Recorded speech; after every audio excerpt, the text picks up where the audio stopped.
Oke, assalamualaikum warahmatullahi wabarakatuh. Pada kesempatan kali ini, saya kembali diberi tugas tentang membuat learning journal tentang podcast mind map. Nah, untuk kesempatan kali ini bertemakan tentang etika publik. Nah, apa sih itu etika publik? Apa saja poin-poin penting yang terdapat dalam etika publik sebagai nilai-nilai dasar yang harus dijalankan oleh seorang aparatur sipil negara. Nah, dalam mind map ini nantinya ada beberapa hal yang ingin saya jelaskan, yaitu tentang pengertian etika, pengertian etika publik, dimensi etika publik itu seperti apa, serta implikasi kode etik dan penerapannya sebagai guru atau di lingkungan kerja. Kebetulan saya di sini sebagai guru. Nah, langsung saja untuk mempersingkat waktu kita ke penjelasan. Nah, apa sih itu pengertian etika? Etika adalah karakter atau etos individu atau kelompok berdasarkan nilai-nilai dan norma-norma luhur.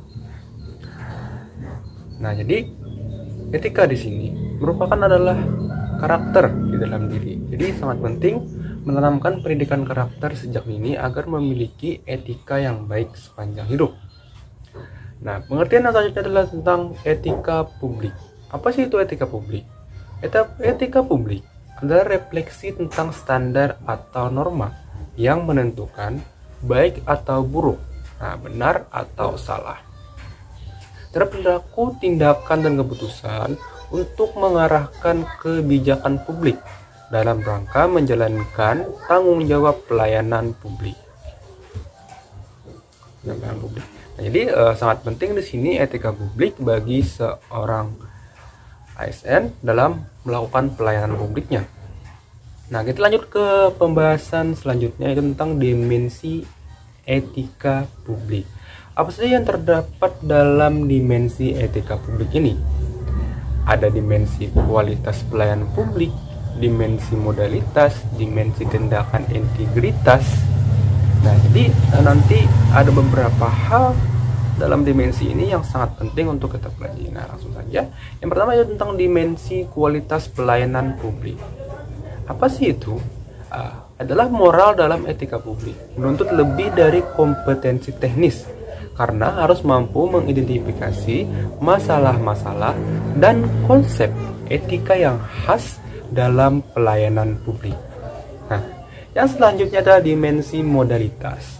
Apa saja yang terdapat dalam dimensi modalitas? Ada akuntabel, transparan, dan netral. Tentunya dalam melakukan pelayanan dimensi modalitas ini, seseorang aparatur sipil harus menerapkan prinsip-prinsip akuntabilitas atau akuntabel, transparan, dan netral. Akuntabel di sini artinya pemerintah atau seindividu harus mempertanggungjawabkan secara moral, hukum, dan politik atas kebijakan dan tindakan-tindakannya kepada rakyat sebagai yang dilayani. Nah, kemudian transparan. Transparan artinya di sini organisasi pemerintah bisa mempertanggungjawabkan apa yang telah dilakukan dengan memberikan informasi yang relevan atau laporan terbuka terhadap pihak luar atau organisasi sendiri dan dipublikasikan. Jadi transparan ini bisa dikatakan adalah keterbukaan. Selanjutnya adalah netral. Nah, aparatur sipil negara tidak boleh terpengaruh oleh hal apapun, baik itu partai politik atau hal lainnya, untuk menjamin keutuhan, kekompakan, serta persatuan, serta dapat memusatkan segala perhatian, pikiran, tenaga pada tugas yang dibebankan kepada kita sebagai aparatur sipil negara. Tentunya di sini sangat penting bahwa ASN tidak boleh terlibat ke dalam kepengurusan partai atau terjun langsung dalam politik praktis. Nah, kemudian yang terakhir adalah dimensi tindakan integritas publik. Integritas publik juga dimaksudkan dari pejabat publik yang sesuai dengan nilai, standar, aturan moral yang diterima masyarakat. Nah, integritas publik juga merupakan niat baik seorang pejabat publik yang didukung oleh institusi sosial seperti hukum, aturan, kebiasaan, dan sistem pengawas. Jadi, dimensi integrasi publik di sini merupakan nilai atau standar serta aturan yang sangat penting untuk diterapkan dalam pelayanan publik. Jadi, nah kemudian bagaimana sih implikasi kode etik dan penerapannya? Nah, tentunya ada beberapa hal atau sebagai contoh dalam penerapan atau implikasi kode etik ini. Yang pertama adalah menghindari konflik kepentingan. Nah, konflik kepentingan di sini dapat mengakibatkan penyalahgunaan kekuasaan, pengarahan sumber daya publik yang kurang optimal, serta peningkatan kesejahteraan rakyat yang terabaikan.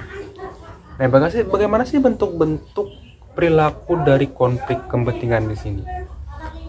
Ada aji mumpung, loyalitas ganda, menerima atau memberi suap, pemanfaatan informasi rahasia, menyalahgunakan pengaruh publik, serta pemanfaatan fasilitas organisasi atau lembaga untuk kepentingan pribadi. Nah, ini perilaku-perilaku yang sangat perlu kita ketahui agar dapat terhindar dari perilaku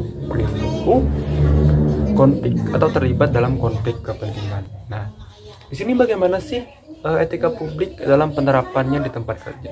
Kebetulan di sini saya sebagai guru, tentunya penerapan etika publik di dalam pelayanan di lingkungan sekolah. Hendaknya guru memperlakukan siswa sebagai partner dalam belajar mengajar, bukan sebagai anak buah atau bawahan. Tentunya guru harus memperlakukan siswa seperti rekan atau klien. Jadi kita harus memuaskan, harus memberi pelayanan yang sangat baik kepada murid agar murid dapat mendapatkan pemahaman yang lebih baik dalam proses belajar mengajarnya. Kemudian guru membangun komunikasi yang baik dengan siswa, tidak hanya dengan siswa, tapi juga dengan guru, teman sejawat, orang tua murid, bahkan dengan masyarakat. Selanjutnya, guru juga menghasilkan karya tulis ilmiah yang memenuhi kaidah ilmiah dan tidak melakukan plagiat. Maksudnya plagiat ini adalah menjiplak karya orang lain. Kemudian melakukan proses pembelajaran dengan penuh tanggung jawab dengan penerapan dimensi etika publik yang baik. Nah, mungkin tadi beberapa penjelasan materi yang sudah saya jelaskan. Nah, salah hilapnya saya mohon maaf. Apabila ada kesalahan dalam penjelasan saya, mohon dimaafkan dan beri kritik dan saran. Cukup sekian, wabillahi taufiq wal hidayah. Wassalamualaikum warahmatullahi wabarakatuh.